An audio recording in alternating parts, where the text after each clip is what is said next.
রাজনীতির ময়দানে আওয়ামী লীগের যে প্রাসঙ্গিকতা এটা কোনো অবস্থাতেই বন্ধ করা যাচ্ছে না। রাজনীতির যত আলোচনা, নির্বাচনের মাঠের যে খোঁজ খবর বা ময়দানে রাজনীতির যে আওয়াজ, প্রায় সবখানেই আওয়ামী লীগ। ইতিবাচক, নেতিবাচক, ভয়, ভীতি, পক্ষে বিপক্ষে যেভাবে হোক না কেন, যে রাজনৈতিক দলই নির্বাচনে অংশগ্রহণ করছেন তারা একটু সুযোগ পাওয়ার সঙ্গে সঙ্গেই আওয়ামী লীগের প্রসঙ্গ আনছেন। তো আওয়ামী লীগের প্রসঙ্গ আনতে গিয়ে কেউ ভয় দেখাচ্ছেন, আমাদেরকে ভোট দিন বা বর্তমান ইউনিট সরকারকে হাতকে শক্তিশালী করুন, ভালো একটা নির্বাচন দিন, আদারওয়াইজ আওয়ামী লীগ চলে আসবে। আর আওয়ামী লীগ আসলে কি হবে?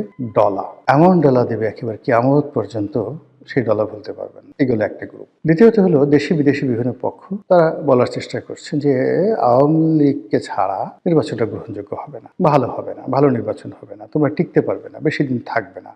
এই কথাগুলো অহরহ কিন্তু বলা হচ্ছে।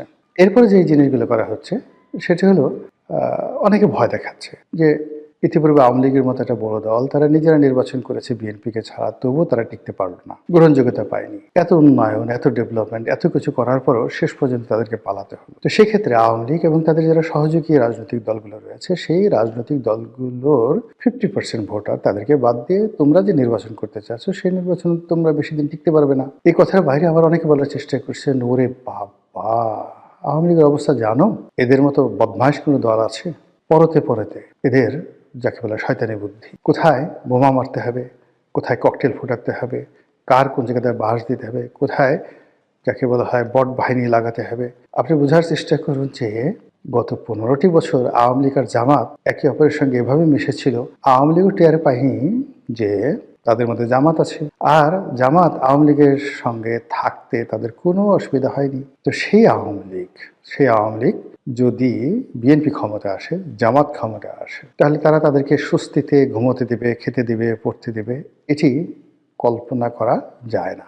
কাজেই সবাই আওয়ামী লীগের সঙ্গে একটা সমঝোতা করা, অথবা আওয়ামী লীগকে নির্মূল করা, অথবা আওয়ামী লীগকে একেবারে পুরো রাজনীতির ময়দান থেকে উচ্ছেদ করা, এই বিষয়গুলো নিয়ে ব্যাপকভাবে গবেষণা করছে, হুমকি ধামকি দিচ্ছে, সতর্ক হচ্ছে এবং আওয়ামী বিরোধী একটা প্যাক্ট তৈরি করার চেষ্টা করছে। কিন্তু এখানে পথে ঘাটে মাঠে যে সমস্যাগুলো দেখা দিয়েছে সেটা হলো সিন্স 1954 আওয়ামী লীগ যে কোনো কারণেই হোক গরিব মানুষের মধ্যে তাদের যে আদর্শের, রাজনীতির আদর্শের যে বীজ, এটি বপন করতে পেরেছে। তাদের যে প্রতীক, এটি হলো নৌকা, গরিব মানুষের বাহন।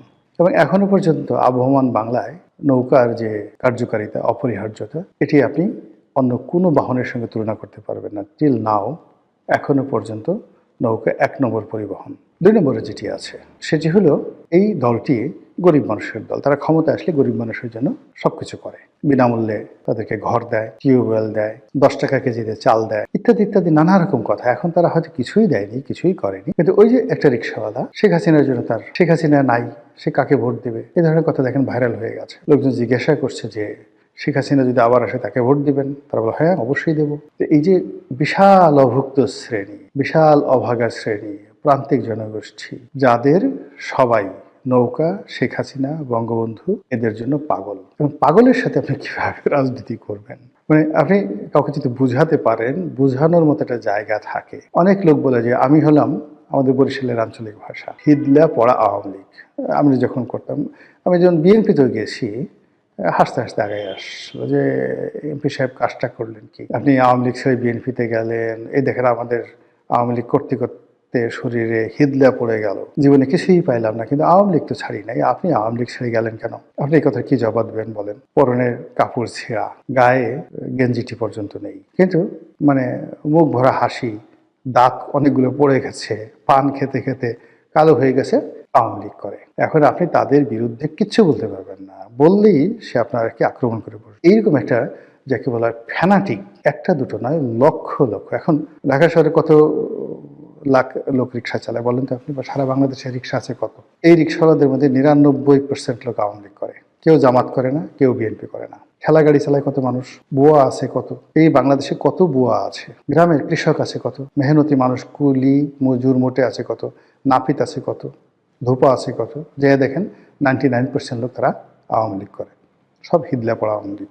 এই যে একটা যাকে বলা হয় যারা আপনার সাথে সংঘাতে যাবে না, মারামারি করবে না, কোনো যাকে বলা হয় আবেগ দেখাবে না, কিন্তু ভোটটা দিয়ে দেবে নৌকাতে, আপনি এদের কোনো অবস্থাতেই আপনি এদেরকে পক্ষে আনতে পারবেন না। পক্ষে আনার জন্য আরেকটু যাদের টাকা আছে, পয়সা আছে, গায়ে কাপড় আছে, জামা আছে, এই মানুষগুলোকে আপনি আওয়ামী লীগের যে সমস্ত লোক তাদেরকে আপনি বিএনপিতে আনতে পারবেন, স্বার্থের লোক দেখাতে পারবেন। কিন্তু ওই যে ওর দারিদ্রতাটাই ওর মহানুভবতা, ওর দারিদ্রতাটাই ওর রাজনীতির যাকে বলা হয় শিকড়। এবং সেই শিকড় নিয়েই সে আওয়ামী লীগ করছে। কেন করছে সে নিজেও যায় না। আবার তার মরার পর তার ছেলে অল্প বয়স কিন্তু সে আওয়ামী লীগ করবে। তারা তো ওই আমাদের ফরিদপুরের যারা লোকজন আছে তারা আওয়ামী লীগকে বলে আমলীগ। আর পরবর্তীতে যেখানে আমি নির্বাচন করেছি বরিশাল, সেটা ওরা আবার আওয়ামী লীগ বলে না, ওরা আওয়ামী লীগই বলে আর কি।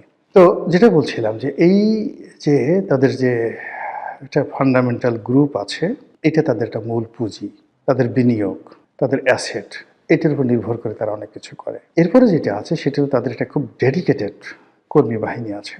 বাংলাদেশে এখন পর্যন্ত যে রাজনৈতিক দলগুলো রয়েছে তাদের সবার চাইতে সবচেয়ে ইফেক্টিভ, সাহসী তাদের একটা কর্মী বাহিনী আছে এবং এরা খুবই খতরনাক।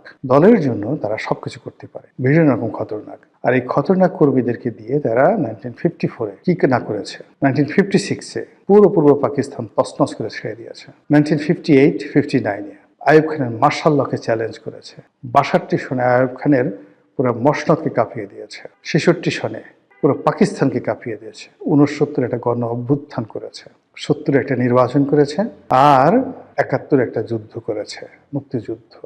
ফলে 1952 থেকে 1972 পর্যন্ত প্রত্যেকটি বছর, মানে 52 থেকে 72, 20 বছর, এই 20 বছরের যে সংগ্রামী জীবন, এই সংগ্রামী জীবনে তাদের যে রাজনীতির কৌশল, রাজনীতির পারঙ্গমতা, রাজনীতির সফলতা এবং রাজনীতির যেটাকে বলা হয় অ্যাচিভমেন্ট, প্রাপ্তি, এর সঙ্গে আপনি এশিয়া সাবকন্টিনেন্টের অন্য কোনো রাজনৈতিক দলের এই glorious 20 years of success in the field of politics, revolution, liberation war and মানে ইলেকটোরাল পলিসিতে সরকার গঠন করে রাষ্ট্র চালানো, স্বর্ণতে তারা সরকার চালিয়েছে।